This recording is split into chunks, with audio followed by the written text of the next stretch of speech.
नमस्कार, एक हुकार। मैं तरुण कुमार। प्यारे दोस्तों, आप सभी को पता है कि भर्तियों का पिटारा खुल चुका है और हम यहाँ पर हिंदी स्पेशल प्यारे साथियों पीएसआई को ऐसा टारगेट करने वाले हैं कि हम हमारी सफलता को सुनिश्चित करेंगे। और इसी को ध्यान में रखते हुए हम हिंदी का एक स्पेशल बैच आपके सामने, जिसे हिंदी व्याकरण का जो है हम गहनता से अध्ययन करने वाले हैं। तो प्यारे साथियों, आज हम जो है यहां पर हम बात करने वाले हैं कि हिंदी व्याकरण के वो कौन कौन से ऐसे पक्ष हैं जो हमें सफलता अर्जित करवा सकते हैं। तो प्यारे साथियों, जैसा कि आप देख पा रहे हैं यहां पर कि हिंदी व्याकरण का सबसे पहले हम सामान्य परिचय भी पढ़ेंगे, परंतु इसके साथ साथ हम यहां पर पहले ये जान लेते हैं कि कौन से ऐसे बिंदु हैं, कौन से ऐसे हमारे टॉपिक हैं जिनमें से कि हमेशा प्रश्न आते हैं और वहां हमारा जो आधार स्तंभ है वो मजबूत हम कर सकते हैं। तो देखिएगा, पहला आप सबको पता है कि हमारे हिंदी व्याकरण का जो आधार स्तंभ कहा जाता है, और वो आधार स्तंभ जो होता है प्यारे दोस्तों, वो आपका होगा आधार स्तंभ केवल और केवल वो है वर्ण विचार। यानी कि हिंदी व्याकरण का आधार स्तंभ जो होता है वो कौन सा वाला प्रकरण होता है, तो ध्यान देना है आप सभी को, वो है हमारा वर्ण विचार। ठीक है, आधार स्तंभ कैसे? जैसे कि एक मकान जब हम बनाते हैं तो उसकी नींव को हम मजबूत करते हैं, वैसे ही हमारा जो ये वर्ण विचार है उस नींव की भांति मजबूत होना चाहिए। क्यों? क्योंकि उस नींव की तरह वर्ण विचार मजबूत होगा तो हम जो अन्य प्रकरण हैं उनको हम भली भांति समझ पाएंगे, सीख पाएंगे। इसलिए हम सबसे पहले हिंदी व्याकरण का सामान्य परिचय जानने के बाद में फिर जो हमारा फर्स्ट प्रकरण होगा वो हमारा वर्ण विचार होगा, जिसके बारे में हम अच्छे से जानेंगे। क्यों? क्योंकि ये हिंदी व्याकरण का आधार स्तंभ होता है। ठीक है प्यारे दोस्तों, देखिएगा, सबसे पहले हम यहां पर बात करने वाले ये हैं कि जो हमारा ये वर्ण विचार है, इस वर्ण विचार में जो हम वर्णों पर विचार करेंगे, जी बिल्कुल करेंगे। इसके बाद में फिर है जो हमारा अगला वाला होगा वो हो जाएगा हमारा प्रकरण, उसका नाम है प्यारे दोस्तों वो हो जाएगा संधि हो जाएगा। ठीक है, तो देखिएगा, अब संधि के बाद में हम फिर बात करें, संधि के बाद में सर आप फिर कौन सा लेने वाले हो, तो देखिएगा, ये जो हमारा आधार स्तंभ है वर्ण विचार, जो कि हिंदी व्याकरण का एक आधार स्तंभ है, इसके बारे में हम जानेंगे। फिर इसके बाद में हम इस संधि वाले प्रकरण को हम कंप्लीट करेंगे। क्यों? क्योंकि आपको पता ये होना चाहिए कि ये संधि वाला जो प्रकरण है इससे हमारा जो है कौन कौन से पक्ष कंप्लीट होते हैं।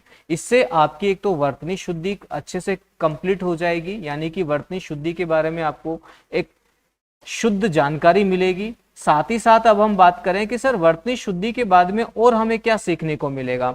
इस वर्तनी शुद्धि के साथ साथ आपको जो है फिर प्यारे साथियों आपको पर्यायवाची भी सीखने को मिलेगा। इससे कैसे सर? जैसे कि हम बात करते हैं, एक शब्द होता है अहरपति। अब वो अहरपति जो शब्द होता है वो किसका पर्यायवाची है? तो आपको ध्यान होना चाहिए, वो अहरपति जो है वो सूर्य का पर्यायवाची है। समझोगे कैसे, जानोगे कैसे कि वो है? जब हम संधि के नियम को भली भांति समझेंगे तब हम जान पाएंगे।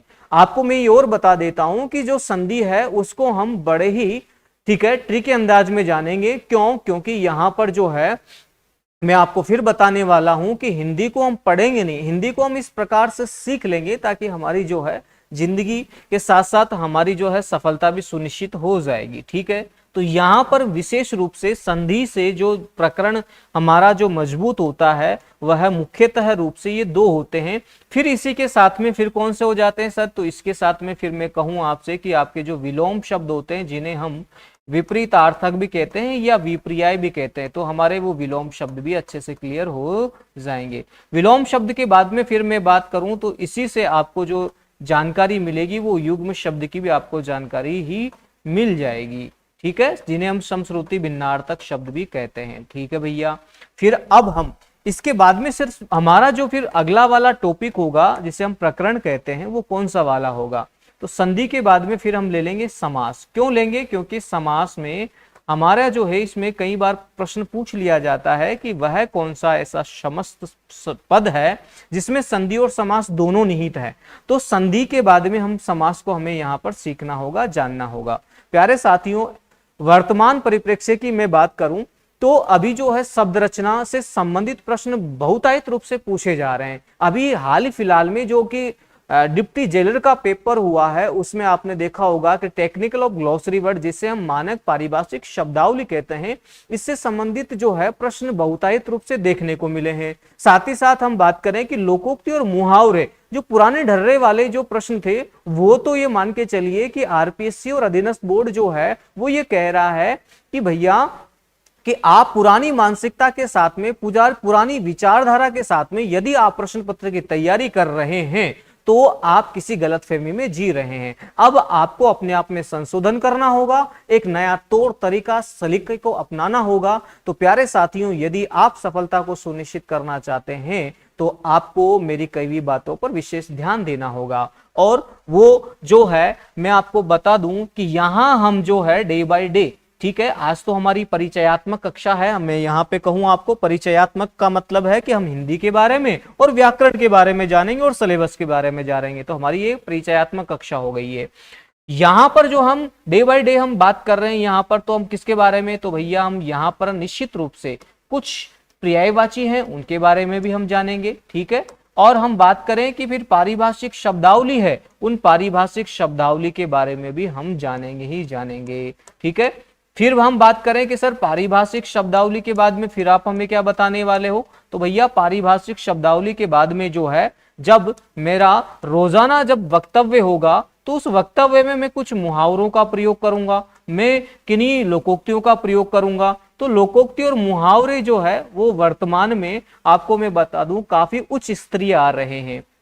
जैसे कि मैं कहूं आपको, अभी जो है मैं आपको बता देता हूं कि जो मुहावरा शब्द है ये अरबी भाषा का शब्द है, ठीक है। और इसके बाद में हम बात करें, मुहावरे हो गए, लोकोक्ति हो गई, और इनसे जो संबंधित अभी जो प्रश्न पूछे गए हैं वो बहुतायत प्रश्न थे। क्यों? क्योंकि आपको ये पता है और ये सफलता को सुनिश्चित करने वाले हैं। चलिए अब हम आगे बढ़ते हैं और यहां पर हम पहले बात करते हैं कि सर ये जो हिंदी शब्द है, आज हिंदी व्याकरण का सामान्य परिचय आप हमें क्या बताने वाले हो। तो देखिएगा, हिंदी जो शब्द है वो हिंदी शब्द कौन सी भाषा का शब्द है। तो वैसे आप सभी जानते होंगे और ना भी जानते हो तो मैं आपको बता देता हूं, हिंदी एक फारसी भाषा का शब्द है। कौन सी भाषा का शब्द है प्यारे साथियों? फारसी भाषा का शब्द है, ठीक है। और फारसी भाषा का सर ये शब्द कैसे हुआ? तो फारसी भाषा का शब्द होने का मैं आपको एक तरीका बता देता हूं, या फारसी भाषा का ये हुआ है वो उसका मैं आपको कारण बता देता हूं। देखिएगा, मैं यहां पर, ठीक है, इसकी एक तरह से व्याख्या कर रहा हूं। आपको मैं कहूं कि प्राचीन समय में व्यक्ति को जीवन यापन करने के लिए उसको जल की आवश्यकता होती थी, और प्राचीन समय में जल आपूर्ति का जो माध्यम होता था प्यारे दोस्तों, वो केवल और केवल उस समय एक सिंधु नदी हुआ करती थी। कौन सी नदी थी? सिंधु नदी थी उस समय। तो ये सिंधु नदी है, और सिंधु नदी के दो छोर हो गए हैं। एक छोर तो आपको पता है पूर्वी हो गया है और एक पश्चिमी छोर हो गया है, ठीक है। एक तो कौन सा छोर है? पूर्वी है, और एक कौन सा है? पश्चिमी है। तो देखिएगा, ये वाला जो छोर है, ये वाला तो हो गया छोर, हम बोल रहे हैं किनारे को बोल रहे हैं, तट को बोल रहे हैं, ये तो हो गया आपका पूर्वी, ठीक है, छोर हो गया। और ये वाला हो गया आपका पश्चिमी छोर हो गया है, ठीक है सर। ये पूर्वी हो गया और ये पश्चिमी छोर हो गया है, तट हो गया है, किनारा हो गया या भाग हो गया हम कहें इसको, ठीक है सर। अब हुआ क्या, आगे की कहानी ये है कि यहां पर आपको पता है कि विदेशी व्यक्ति आए, और विदेशी जो आए थे सबसे पहले वो यहां पर थे भैया ईरानी थे। इधर आने वाले यानी कि इस पूर्वी छोर पे आने वाले जो व्यक्ति थे वो व्यक्ति थे कौन? ईरानी थे। कौन थे भैया? ईरानी। जब ईरानी यहां पर आए तो उनकी राजकाज की जो भाषा थी वो भाषा थी इनकी फारसी भाषा। कौन सी भाषा थी इनकी? फारसी भाषा। अब वो फारसी भाषा जिसको ये जानते थे, राजकाज की इनकी भाषा थी, तो इस भाषा का, ठीक है, वो प्रयोग करते थे। यहां पर आए इस छोर पे, और पश्चिमी छोर पर आकर के वो यहां पर रहने लगे। यहां पर आकर के वो रहने लगे क्यों? क्योंकि प्राचीन समय में जल का जो स्रोत है वो नदियां हुआ करती थी, और वो नदी कौन सी थी बताइएगा आप सभी? वो नदी थी सिंधु नदी। तो इस सिंधु नदी के किनारे यहां आकर के रहने लगे। अब उन्होंने ये सोचा कि हम यहां पर आकर के रहते हैं तो क्यों ना इस जो नदी है इस नदी के नाम को जाना जाए। तो उन्होंने जब इस नदी के नाम को जाना, ठीक है, तो इस नदी के नाम को उन्होंने जाना और इसका उच्चारण किया। ईरानी जो आए थे, मैं आपसे पुनः एक बार फिर प्रश्न कर रहा हूं, बताइएगा कि सिंधु नदी के इस पश्चिमी छोर पर, पश्चिमी भाग पर आकर के रहने वाले व्यक्ति कौन थे? ईरानी थे। ईरानियों की जो भाषा थी वो भाषा कौन सी थी? सर फारसी भाषा थी। तो ये फारसी भाषा बोला करते थे, ठीक है। इसी प्रकार जैसे कि हम बात करें कि पश्चिमी छोर पर या पश्चिमी भाग पर आकर के ईरानी रहने लगे थे, उसी प्रकार से इस पूर्वी भाग में, इस पूर्वी छोर पर, इस पूर्वी तट पर जो है इधर भी आकर के रहने लगे थे। कौन आकर के रहने लगे थे? कुछ हमारे जो आर्यव्रत प्रदेश के आर्यव्रत जो थे, यहां पर व्यक्ति आकर के रहने लगे। क्यों? क्योंकि व्यक्ति को जीवन जीने के लिए जल की आवश्यकता है, खेती करने के लिए भी जल की आवश्यकता है, और पशुपालन करने के लिए भी जल की आवश्यकता है, और व्यक्ति को जीवित रहने के लिए भी जल की आवश्यकता है। तो जलापूर्ति का माध्यम केवल और केवल कौन थी? नदी थी, सिंधु नदी थी। तो ठीक है, ये जो सिंधु नदी थी, ऐसे ही पूर्वी क्षेत्र में आकर के जो व्यक्ति रहने लगे, उन्होंने इस नदी के नाम को जाना, ठीक है। और इस पूर्वी क्षेत्र के व्यक्ति जो है, इन्होंने जो अपना नामकरण है, अपना जो नामकरण है, पूर्वी क्षेत्र में आकर के जो रहने लगे थे, इन्होंने अपना नामकरण इस नदी को आधार बना करके कर लिया, और इस नदी को उन्होंने आधार बनाया, तो अपना नामकरण उन्होंने इस आधार पे किया। तो अपने इस प्रदेश का नाम रखा प्यारे साथियों, उन्होंने रखा सिंध प्रांत रखा। क्या नाम रखा उसका? सिंध प्रांत उन्होंने रखा, ठीक है। अब सिंध प्रांत रखने के बाद में इन्होंने अपनी जाति जो है, ठीक है, अपना जो धर्म है, इन्होंने सिंधु धर्म या सिंधु जाति इन्होंने अपनी बताई, ठीक है। और उन्होंने अपनी जो भाषा है, उस भाषा का भी जो नामकरण इसी प्रकार से सिंधी भाषा हो गई, ठीक है भैया। तो यहां तलक जो है हमने जानकारी जानी है कि सर इस प्रकार से इन्होंने जो है सिंधु नदी को आधार मान करके इन्होंने जो है अपना नामकरण कर लिया है, अपने वजूद को इन्होंने स्थापित कर लिया, ठीक है सर। अब इसी प्रकार से जैसे पूर्वी क्षेत्र वालों ने किया, वैसे ही जो पश्चिमी क्षेत्र पे थे, जब ये आकर के रहे, इस नदी के नाम को इन्होंने जाना, तो हुआ क्या कि जो ईरानी थे, इन ईरानियों के द्वारा बोली जाने वाली भाषा कौन सी थी? भैया ये ईरानी थे, और ईरानियों के द्वारा बोली जाने वाली जो भाषा थी, ईरानियों के द्वारा बोली जाने वाली जो भाषा थी, वो फारसी भाषा थी, ठीक है। और फारसी जो भाषा है, इस फारसी भाषा में जो है इन्होंने दो शब्दों का या दो वर्णों का इन्होंने उच्चारण किया, तो इनका उच्चारण इस प्रकार से हुआ। कैसे हुआ सर बोले तो ध्यान दीजिएगा। ईरानी फारसी भाषा जानते थे, सिंधु नदी के किनारे आकर के रहने लगे, तो इन्होंने सिंधु नदी के नाम का क्या किया? इन्होंने उच्चारण किया। किन्होंने उच्चारण किया? इन ईरानियों ने। कौन से नदी का? ये जो सिंधु नाम है, ये जो सिंधु शब्द है, इस सिंधु शब्द का इन्होंने क्या किया? उच्चारण किया। तो सिंधु शब्द का जब इन्होंने उच्चारण किया, तो उस दरमियान क्या हुआ कि इनसे सिंधु शब्द बोलने में नहीं आया। किनसे सिंधु शब्द बोलने में नहीं आया? ईरानियों से बोलने में नहीं आया। सर क्यों? क्योंकि वो फारसी भाषा जानते थे, और सिंधु में आपको पता है एक तो व्यंजन आ रहा है स, और एक व्यंजन आ रहा है ध।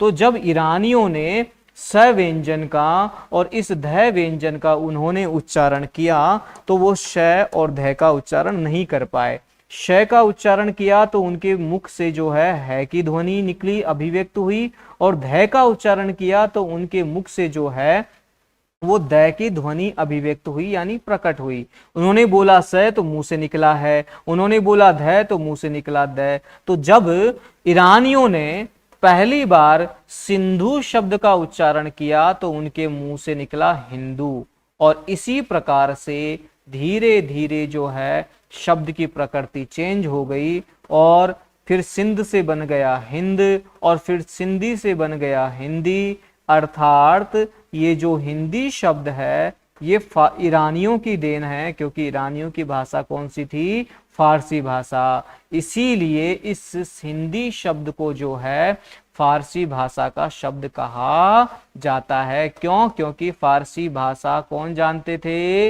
ईरानी जानते थे, और ईरानियों के द्वारा जब सिंधु शब्द का उच्चारण किया, तो श का उच्चारण किसकी तरह हुआ? है की तरह, और ध का उच्चारण द की तरह हुआ प्यारे साथियों। तो इस प्रकार से जो हिंदी शब्द है ये फारसी भाषा का हुआ। तो आप सभी को जो है, ठीक है, इसका आविर्भाव कैसे हुआ, इस हिंदी शब्द को जो फारसी भाषा का कहा जाता है, फारसी भाषा का शब्द, उसका कारण आप सभी को समझ में आ गया होगा। ठीक है, अब ठीक है सर, हमारे समझ में आ गया। तो कभी भी अगर हमसे कोई सवाल ये करेगा कि हिंदी शब्द कौन सी भाषा का है, तो हम फारसी भाषा का बता देंगे। और हिंदी जो शब्द है वो किनकी देन है? ईरानियों की देन है। तो अगर आपसे कभी ये पूछे कि हिंदी शब्द किनकी देन है, तो ध्यान देना है हिंदी जो शब्द है ये फारसियों की देन है। ठीक है, हिंदी शब्द किसकी देन है? फारसियों की। हिंदी शब्द फारसियों की। ठीक है, तो हम बात कहें कि फारसी भाषा जानने वालों को फारसी बोल दिया गया, वैसे वो ईरान के थे तो उन्हें ईरानी बोला गया। ठीक है, तो यहां हम लिख देंगे ईरानियों की देन। ये लीजिए, ईरानियों की देन। ठीक है, तो हिंदी शब्द ईरानियों की देन है, क्योंकि वो फारसी भाषा जानते थे और इसका जो आविर्भाव है वो फारसी भाषा से ही हुआ है। ठीक है सर, अब हम यहां पर बात करते हैं व्याकरण शब्द की बात करते हैं।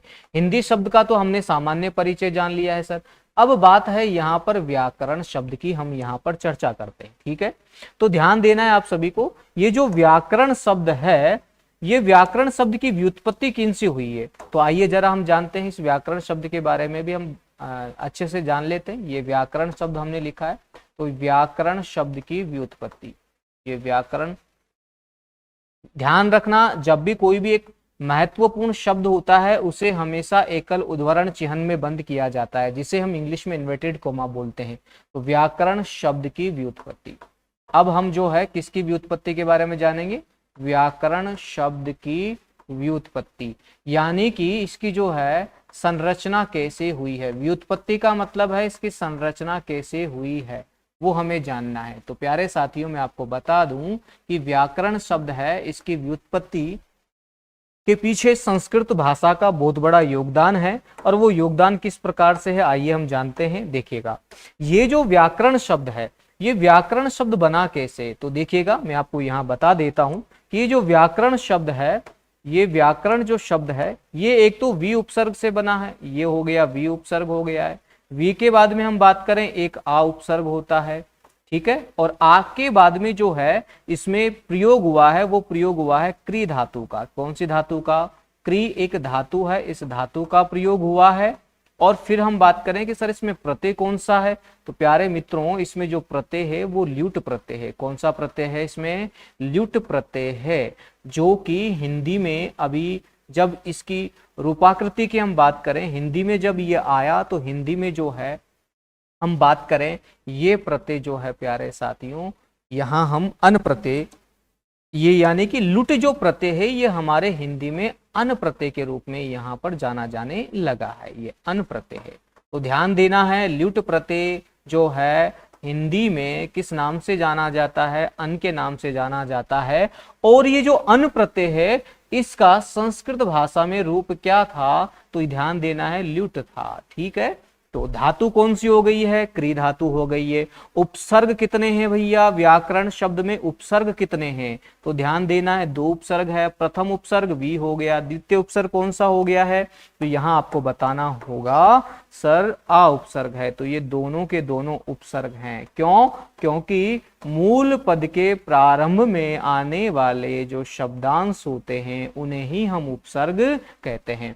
तो देखिएगा, ये धातु है। अब धातु कहते किसे? क्या आप सभी जानते हो धातु किसे कहते हैं? ये प्रश्न पूछा जा चुका है। तो देखिएगा, धातु किसे कहते हैं हम जान लेते हैं।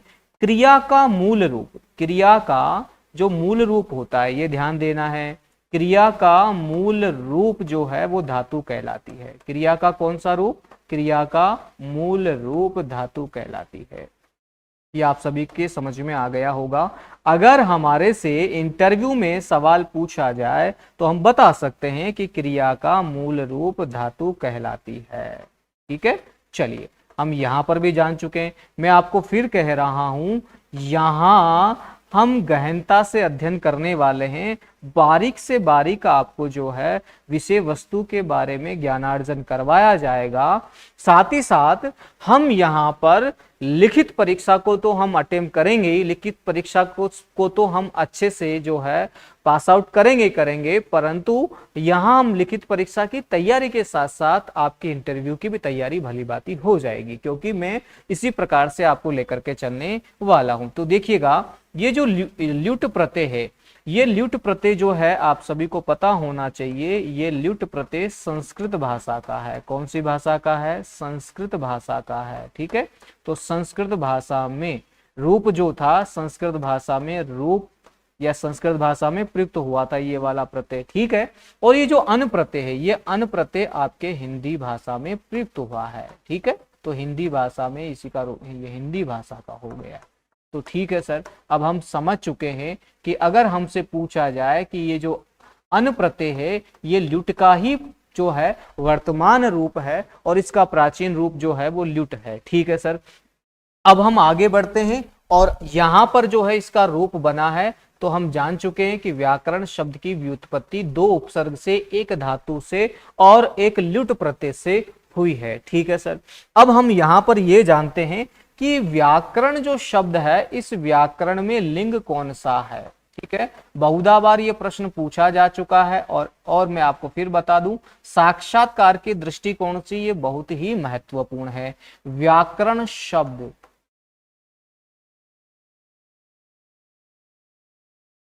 पुल्लिंग शब्द है। ध्यान आपको देना है कि व्याकरण जो शब्द है ना ये पुल्लिंग है। अब हम इसको जो है सामान्यतः हम इसको जो स्त्रीलिंग मानते हैं, तो ध्यान देना है व्याकरण शब्द पुल्लिंग शब्द है, स्त्रीलिंग शब्द नहीं है। कौन सा शब्द है बताइएगा? ये पुल्लिंग शब्द है। और आपको ये ध्यान रखना होगा कि जो यहां पर मैंने ये अनुस्वार का प्रयोग किया है ये इस खड़ी पाई के ऊपर ही आएगी। अगर आपने गलती से इस अनुस्वार का प्रयोग गय पे कर दिया है तो वह रूप अनुचित माना जाएगा, गलत माना जाएगा। तो यहां पर हम वर्तनी शुद्धि को भी साथ में लेके चलेंगे। तो प्यारे मित्रों, आप सबको समझ में आ गया होगा कि ये जो व्याकरण शब्द है इस व्याकरण शब्द में लिंग कौन सा है। तो आप इसमें लिंग कौन सा बता दोगे? पुल्लिंग आप इसमें बता दोगे। ठीक है सर, हम बता देंगे।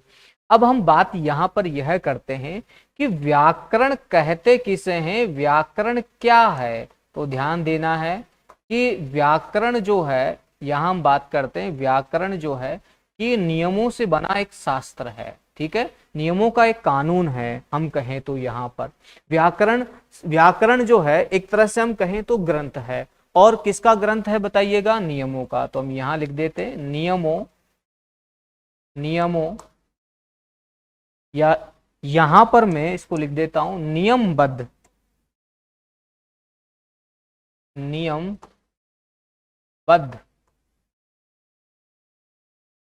ग्रंथ है, नियमबद्ध ग्रंथ है ये, यानी कि इसमें बहुत सारे नियम बंधे हुए हैं। ठीक है, तो नियमबद्ध ग्रंथ है। अब होता क्या है कि व्याकरण से सर हम क्या सीखते हैं? तो देखिएगा, इससे जो है हम यानी कि व्याकरण के माध्यम से क्या होता है कि एक जो वक्ता होता है, एक जो श्रोता होता है, वो वक्ता श्रोता या जो पाठक वर्ग होता है वह जो है उचित रूप से लिखना, पढ़ना और बोलना सीख जाते हैं। तो व्याकरण को क्यों अपनाया जाता है, व्याकरण का प्रयोग क्यों किया जाता है? क्योंकि इससे क्या होता है कि जो पाठक वर्ग होता है, कौन सा वर्ग? पाठक वर्ग, यानी जो पढ़ने वाले हैं। जो श्रोता वर्ग होते हैं, श्रोता वर्ग यानी सुनने वाले हैं, श्रोता वर्ग हो गया। या मैं कहूं जनमानस की मैं बात करूं, ठीक है, जनमानस की मैं बात करूं तो जनमानस जो है, जनमानस, ठीक है, उपयुक्त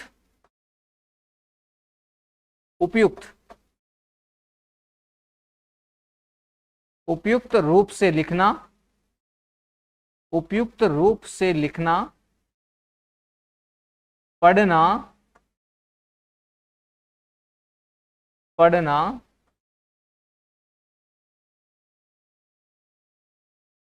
तथा बोलना सीख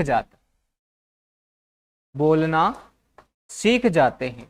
ठीक है, तो व्याकरण का प्रयोग इसलिए किया जाता है क्योंकि जो पाठक वर्ग होता है, पढ़ने वाले जो होते हैं, सुनने जो वाले होते हैं, जनमानस जो होता है यानी कि सांसारिक व्यक्ति होते हैं, वो उपयुक्त यानी उचित रूप से ठीक है लिखना सीख जाते हैं। अगर उन्हें नियमों का ज्ञान है, लिखना सीख जाते हैं, पढ़ना सीख जाते हैं कि उच्चारण कैसे होगा, और वो बोलना भी सीख जाते हैं। ठीक है, तो व्याकरण जो है वो जो जनमानस या मैं कहूं सांसारिक जो व्यक्ति होता है उसके लिए काफी ही सहायतार्थ होती है, उसकी काफी सहायता कर पाती है। चलिए प्यारे साथियों, हम आगे बढ़ते हैं और यहां व्याकरण के जो पक्ष हैं हमने यहां तक जान लिए हैं। अब हम यहां पर आगे जानते हैं कि व्याकरण जो है वो व्याकरण के जो है वो अंग कितने होते हैं। तो यहां अब हम लिखते हैं व्याकरण। व्याकरण के 3 अंग होते हैं। व्याकरण के मुख्यतः 3 अंग होते हैं जिन पर जो है विचार किया जाता है। व्याकरण के मुख्यतः कितने अंग होते हैं? 3 अंग होते हैं। 3 अंग होते हैं। व्याकरण के 3 अंग होते हैं जिन पर क्या किया जाता है? मुख्यतः 3 अंग होते हैं जिन पर विचार किया जाता है। तो सर विचार किया जाता है तो वो अंग भी बता दीजिएगा। तो प्यारे मित्रों देखिएगा, एक तो होता है वर्ण विचार होता है, और एक जो होता है वर्ण के बाद में हम देखो सबसे पहले वर्ण पर हम विचार करेंगे क्योंकि हमारा पहला पक्ष यही होगा, प्रकरण ही ये होगा। वर्ण के बाद में जो है प्यारे साथियों फिर हम जो है पद पर विचार करेंगे या शब्दों पर हम विचार करेंगे।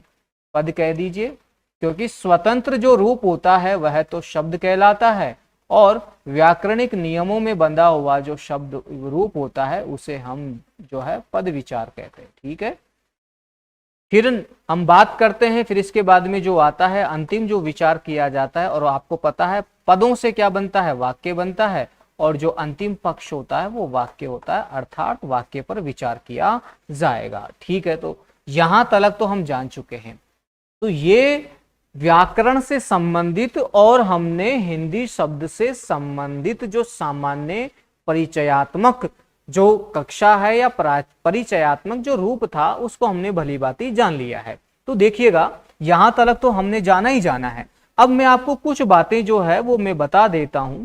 कैसे कि देखिएगा, व्याकरण जो है, इस व्याकरण शब्द को जो है कुछ विद्वान हुए हैं जिन्होंने इनको परिभाषित किया है, और परिभाषित यानी कि इससे संबंधित परिभाषाएं दी है। तो वो विद्वान कौन कौन से हुए हैं? तो प्यारे दोस्तों मैं आपको बता देता हूं कि उन विद्वानों में जो अग्रणी है, मैं कहूं यहां पर हमारे इधर जो विद्वान है, हम बात कर लेते हैं यहां पर, जैसे कि एक स्वीट महोदय हुए हैं। स्वीट महोदय ये बड़े ही स्वीट थे। इन स्वीट महोदय ने तो व्याकरण को जो है कहा है कि ये व्यवहारात्मक, यानी कि एक बात अब हम कहें कि यहाँ पर इन्होंने व्यवहारिक पक्ष कहा है। देखो कैसे याद रख सकते हो, मैं आपको तरीका बता देता हूं कि इस संसार में हमें रहना है तो आपको पता है कि एक व्यक्ति को दूसरे व्यक्ति के प्रति जो व्यवहार रखना होगा वो मधुर व्यवहार रखना होगा, एक स्वीट व्यवहार रखना होगा। तो यहां पर व्याकरण का व्यवहारिक विश्लेषण ही व्याकरण कहलाता है। ठीक है, व्यवहारिक विश्लेषण को ही क्या कहा जाता है? व्याकरण कहा जाता है। तो आपको इस शब्द को पकड़ना है दोस्तों। ये जो परिभाषा है यह अभी जो 2024 में सेकंड ग्रेड हुआ था उसमें पूछ लिया गया था कि व्यवहारिक विश्लेषण ही व्याकरण कहलाता है। ये परिभाषा किनके द्वारा दी गई थी? तो स्वीट महोदय के द्वारा दी गई थी। तो स्वीट महोदय ने तो अच्छे से इसको परिभाषित कर दिया है। चलो अब हम बात यहां पर ये करते हैं कि सर ठीक है, हिंदी जो शब्द है उसको भी हम जान चुके हैं, व्याकरण के शब्द के बारे में भी हमने जो है एक उचित जानकारी ग्रहण कर ली है। तो सर अब हमें ये बताइएगा कि जो हिंदी और व्याकरण है इसके बाद में जब हम यहाँ चर्चा करेंगे वर्ण विचार की, तो ये सर वर्ण विचार है वो होते कौन कौन से हैं और उन पर हम विचार किस प्रकार से करेंगे। तो मित्रों मैं आपको बताना चाहता हूं, ये हमारे हिंदी व्याकरण का हम सभी जानते हैं कि ये हिंदी व्याकरण का, ठीक है, क्या कहा जाता है? आधार स्तंभ। हिंदी व्याकरण का आधार स्तंभ इसे कहा जाता है। हिंदी व्याकरण का आधार स्तंभ वर्ण विचार होता है। आधार स्तंभ कौन होता है? वर्ण विचार होता है। ठीक है सर, आधार स्तंभ होता है, हमने यहाँ जान लिया है और उसका लेखन कार्य भी हमने कर लिया है। ठीक है, अब हम बात यहां यह करते हैं कि सर ये आधार स्तंभ है तो फिर इसमें वर्ण आएंगे कौन कौन से, तो हम बात करते हैं कि मुख्यतः तो दो वर्ण होते हैं। और वो मुख्यतः सर दो वर्ण कौन कौन से होते हैं, तो एक तो आपका वर्ण हो जाएगा स्वर हो जाएगा, और एक जो वर्ण है प्यारे दोस्तों वो हो जाएगा आपका व्यंजन हो जाएगा। तो मुख्यतः तो दो होते हैं। यदि हम कुल की बात करें तो इसमें तीसरा एक और आ जाता है, और वो तीसरा जो रूप होता है दोस्तों वो होते हैं अयोगवाह, जिनको बोला जाता है। हालांकि उन्हें वर्ण की श्रेणी में नहीं रखा गया है, उन्हें ध्वनियां कहा जाता है। वो अयोगवाह ध्वनियां होती है। ये अयोगवाह ध्वनियां क्या होती है, इन सब के बारे में हम बारीकी से अध्ययन करेंगे, ठीक है, बखूबी इनको जानेंगे और इनके उच्चारण को भी हम भली भांति जानेंगे। क्यों? क्योंकि बहुधा बार उच्चारण में भी पूछ लिया जाता है। चलिए अब मैं आपके सामने कुछ तथ्यात्मक बिंदु आपके सामने में रख रहा हूं जहां हम बहुत गलतियां करते हैं। और वो गलतियां क्या है, तो देखिएगा। पहली बात, आपने ये देखा होगा कि जो हिंदी शब्द है सामान्यतः कई जगह आपको इस प्रकार से देखने को मिलेगा। जी बिल्कुल सर, देखने को मिलेगा। एक रूप आपको जो देखने को मिलेगा वो इसका रूप इस प्रकार से आपको देखने को मिलेगा। ये लीजिए, इस प्रकार वाला रूप आपको देखने को मिलेगा। बिल्कुल सर, देखने को मिलता है। सर इन दोनों में अंतर क्या? भैया इन दोनों में रात दिन का अंतर है। किस प्रकार से अंतर है, देखिएगा। आपने यहां देखा है कि सर एक में तो जो है अनुस्वार का प्रयोग हुआ है और एक में पंचमाक्षर आ रहा है। तो सर इसमें तो आ रही है, सर हमने देखा है शिरोरेखा के ऊपर बिंदी लगी हुई है। और सर यहां हम देख पा रहे हैं कि इसमें सर जो है न कौन सा आ रहा है, आधा आ रहा है। तो मैं आपको बताना चाहता हूं कि ये जो बिंदी लगी हुई आती है तो इस बिंदी को तो बोला जाता है, क्या बोला जाता है, इसको अनुस्वार बोला जाता है। बिंदी को क्या बोला जाता है, अनुस्वार बोला जाता है। ठीक है सर, तो सामान्यतः हम इसको बिंदी बोलते हैं, परंतु हिंदी व्याकरण में इसको जिस नाम से संबोधित किया जाता है वो अनुस्वार है। ठीक है सर, तो सर इसको अनुस्वार बोला जाता है तो फिर इसको क्या बोला जाएगा भैया, ये जो न है इसको बोला जाता है, पांचवें नंबर पे आने के कारण इसको बोला जाता है पंचमा अक्षर बोला जाता है। क्या बोला जाता है इसको, पंचमा अक्षर इसको बोला जाता है। ठीक है, ये लीजिए, ये भी समझ में आ गया। अब हुआ क्या, हमारे हिंदी निदेशालय की हम बात करें, केंद्रीय हिंदी निदेशालय के द्वारा मानक रूप जो है वो प्रस्तावित किए गए। सर मानक रूप क्या होता है, मानक रूप का मतलब होता है जिन्हें शुद्ध मान लिया जाता है। मानक रूप, मानक रूप का मतलब होता है शुद्ध रूप। ठीक है, कुछ शब्द कुछ वर्ण ऐसे हैं जिनका रूप शुद्ध माना जाएगा। मानक रूप का मतलब क्या होता है, तो ध्यान दीजिएगा, शुद्ध रूप। और ये भी ध्यान दीजिएगा, ये जो मैंने शब्द लिखा है वो मैंने अलग अलग लिखा है। ठीक है, तो ये जो रूप है ये शुद्ध है।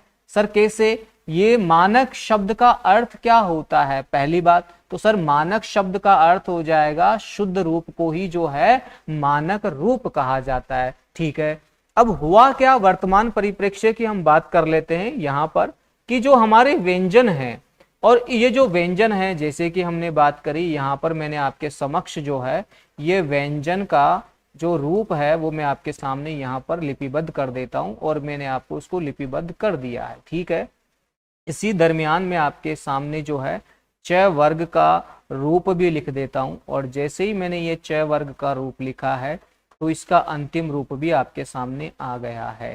फिर इसी दरमियान में बात करूं, यहाँ पर आपके सामने मैंने ट का भी रूप आपके सामने लिपिबद्ध कर दिया है। ये मैंने ट वाला रूप आपके सामने यहाँ पर लिपिबद्ध कर दिया है। ठीक है, अब मैं बात करता हूं इसके बाद में, ट के बाद में आपका जो रूप आएगा वो त वाला आएगा।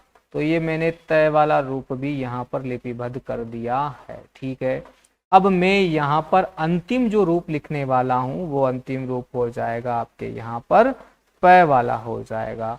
और ये प वाला जो रूप मैंने लिखा है इसको भी मैंने अच्छे से आपके सामने यहाँ लिपिबद्ध कर दिया है। और प्रत्येक वर्ण की जो बनावट है वो बनावट मानक रूप के अनुसार ही मैंने यहाँ लिखी है। सर मानक रूप का मतलब, फिर मैं कहूंगा मानक रूप का मतलब होता है शुद्ध रूप होता है। क्या होता है, शुद्ध रूप होता है। ठीक है, अब हुआ क्या कि वर्तमान परिप्रेक्ष्य के संदर्भ में ये जो देखा होगा ये पहला अक्षर हो गया, ये दूसरा वाला हो गया, ये तीसरा हो गया, ये चौथा है और ये पांचवा हो गया। तो पांचवें नंबर पे आने के कारण इन्हें पंचमा अक्षर कहा गया। क्या कहा गया? इन्हें पंचमा अक्षर कहा गया। ठीक है, ये हो गया है, ये मैंने लिखा है और मैंने फिर ये लिखा है और फिर मैंने ये और फिर अंतिम मैंने ये वाला रूप लिखा है। तो सर आपने इनको लिखा है तो ठीक है, परंतु सर ये भी कभी पूछ लिए जाते हैं क्या? जी बिल्कुल पूछ लिए जाते हैं। और पता है पूछा क्या जाता है? जब आपका रिटन एग्जाम होगा और अगर आप उसको अच्छे से पास कर लेते हो, उसको क्वालिफाई कर लेते हो, तो जब आपका साक्षात्कार होगा उस समय ये पूछ लिया जाता है कि जो हमारे व्यंजन होते हैं, हमारा जो ककहरा होता है, उसके जो पांचवें नंबर पे आने के कारण इनको क्या बोला जाता है? इनको पंचमा अक्षर बोला जाता है। और इन जो पंचमा अक्षरों का उच्चारण पूछ लिया जाता है। पंचमा अक्षरों का उच्चारण आप बताइएगा। तो उस समय विद्यार्थी वर्ग जो है वो इनका उच्चारण नहीं कर पाता। बहुत सारे शिक्षक गण जो हैं वो भी हम बात कहें कि इनका उच्चारण संभवतः है वो शुद्ध नहीं कर पाते हैं। तो देखिएगा हम शुद्ध उच्चारण सीखते हैं। इसे क्या बोला जाता है? इसे बोला जाता है अंग। ठीक है, क्या बोला जाता है? इसे अंग। इसे क्या बोला जाएगा? ये वाला जो रूप होगा इसे बोला जाता है य। ठीक है, और इसे बोला जाएगा अण। ये हो गया आपका अण। परंतु दैनंदिन जीवन की मैं बात करूं, बहुत सारे जो शिक्षक गण हैं या बहुत सारे जो विद्यार्थी वर्ग हैं वो क्या करते हैं? इसे भी अंग है, इसे भी अण बोलते हैं, इसे भी अण बोलते हैं, इसे भी अण बोलते हैं, परंतु इनका जो शुद्ध उच्चारण होगा वो हो जाएगा अंग है इये अण न म। अंग है इये अण न म। जी बिल्कुल, अगर आप ऐसा उच्चारण कर पा रहे हैं तो इसका मतलब आप शुद्ध उच्चारण कर रहे हैं। ठीक है, और हुआ क्या कि ये जो पंचमा अक्षर हैं जिन्हें हम अंग है इये अण न म हम बोलते हैं, ये अंग है इये अण न म जो है ये वर्तमान परिप्रेक्ष्य में इनका रूप परिवर्तित हो गया है। वर्तमान परिप्रेक्ष्य में, वर्तमान संदर्भ में हम बात करें सर कैसे हो गया है, तो केंद्रीय हिंदी निदेशालय ने कहा कि अब जो ये पंचमा अक्षर हैं ये ऐसे कैसे नहीं लिखे जाएंगे। वर्तमान परिप्रेक्ष्य में अब इनकी जगह जो है अनुस्वार का प्रयोग किया जाएगा, इस बिंदी का प्रयोग किया जाएगा। तो ध्यान देना है, अब इस पंचमा अक्षर की जगह किसका प्रयोग होने लगा है? अनुस्वार का प्रयोग होने लगा है। तो सर प्राचीन रूप क्या है और वर्तमान रूप क्या है? तो आइए जरा हम उस रूप को भी एक बार समझते हैं। क्यों? क्योंकि उससे संबंधित सवाल पूछा जा चुका है। चलिए आगे बढ़ते हैं और देखने का प्रयास करते हैं। तो देखिएगा, मैंने आपके सामने यहां पर लिखा, जैसे कि मैंने एक शब्द लिखा, वो लिखा पंचांग। मैंने ये वाला शब्द आपके सामने लिखा है। ठीक है, ये हो गया आपका पंचांग शब्द मैंने लिखा है। बिल्कुल सर, ये प्राचीन रूप है, बिल्कुल प्राचीन रूप है। तो सर प्राचीन रूप में और वर्तमान रूप में अंतर कैसे करेंगे? भैया प्राचीन रूप जो है उसमें तो पंचमा अक्षर का प्रयोग किया जाता। देखिएगा, बताओ ये ई दिख रहा है कि नहीं दिख रहा है? बिल्कुल सर, ये ई दिख रहा है। तो आपको जिन शब्दों में ये अंग है इये अण न और ये म, इनमें अगर ये इनमें से ही कोई अगर आपको ये पंचमा अक्षर वाला रूप दिख जाता है तो वह रूप जो है प्यारे मित्रों प्राचीन रूप होगा। तो सर नया रूप क्या होगा? तो अभी जो है मानक हिंदी निदेशालय ने कहा कि ये जो पंचमा अक्षर है इस पंचमा अक्षर के स्थान पर किसका प्रयोग किया जाएगा? पंचमा अक्षर के स्थान पर कौन प्रयुक्त होगी? तो पंचमा अक्षर के स्थान पर प्रयुक्त होगी भैया अनुस्वार। कौन प्रयुक्त होगी? अनुस्वार। और अनुस्वार का रूप कैसे होता है? शिरोरेखा के ऊपर जो बिंदी बना दी जाती है उस बिंदी को ही अनुस्वार कहा जाता है। ठीक है सर, अब हम भली भांति जान चुके हैं। चलिए अब सर इसका रूप कैसे बनेगा? तो पंचमा अक्षर जो है मैं यहाँ पे लिख देता हूं पुनः एक बार इस पंचांग शब्द को। ये लीजिए, मैंने पुनः आपके समक्ष इस पंचांग शब्द को निरूपित कर दिया है। ठीक है सर, अब जरा ये बताइए रूप कैसे होगा। हाँ, इसके लिए एक शर्त है और वो शर्त यह है कि ये पंचमा अक्षर जिसके साथ में जुड़ा हुआ आ रहा है ये पंचमा अक्षर जिसके साथ में जुड़ा हुआ आ रहा है वो दोनों के दोनों एक ही वर्ग के होने चाहिए। एक ही वर्ग का मतलब एक ही लाइन के होने चाहिए। जी बिल्कुल, ये ई और च दोनों के दोनों एक ही वर्ग में आते हैं। और वो वर्ग कौन सा है बताइएगा, वो लाइन कौन सी है? तो वो लाइन सर च वाली लाइन है, ये च वर्ग हो गया। अंग है और ग कौन सी वाली लाइन में से आए हैं? तो भैया वो क वाली लाइन में आए हैं, तो वो क वर्ग हो गए। ठीक है, तो ठीक है सर। अब होगा क्या कि ये जो पंचमा अक्षर हैं, ये पंचमा अक्षर जो है सर ये अनुस्वार में तब्दील हो जाएगा, अनुस्वार में बदल जाएगा और पहले वाले वर्ण के ऊपर जाके बैठ जाएगा। अनुस्वार में परिवर्तित, किसमें परिवर्तित हो जाएंगे? ये पंचमाक्षर अनुस्वार में परिवर्तित हो जाएंगे और पहले वाले वर्ण के ऊपर जाके ये बैठ जाएंगे। ठीक है, तो इनको अनुस्वार में बदल देंगे और पहले वाले वर्ण पे बिठा देंगे, तो इनका जो है वर्तमान रूप बनेगा। ये ऐसा लिखा, ये खड़ी पाई के ऊपर ये अनुस्वार में, ये अंग है जो ई जो है ये पै के ऊपर अनुस्वार में बदल गया। इसके बाद में ये चा था, चा ऐसा कैसा लिख दिया। ये अंग है जो पंचमाक्षर है ये भी बिंदी में बदलेगा और चा के ऊपर जाके बैठेगा, ये इसके ऊपर। और ये जो गए जो नीचे था ये ऊपर की तरफ आ जाएगा। और वर्तमान परिप्रेक्ष्य की हम बात करें तो पंचांग को जो है इस प्रकार से लिखा जाता है। तो ये पंचांग जो है ये मानक रूप है, अभी का मानक रूप है। और इस मानक रूप को ही क्या बोला जाता है? शुद्ध रूप बोला जाता है।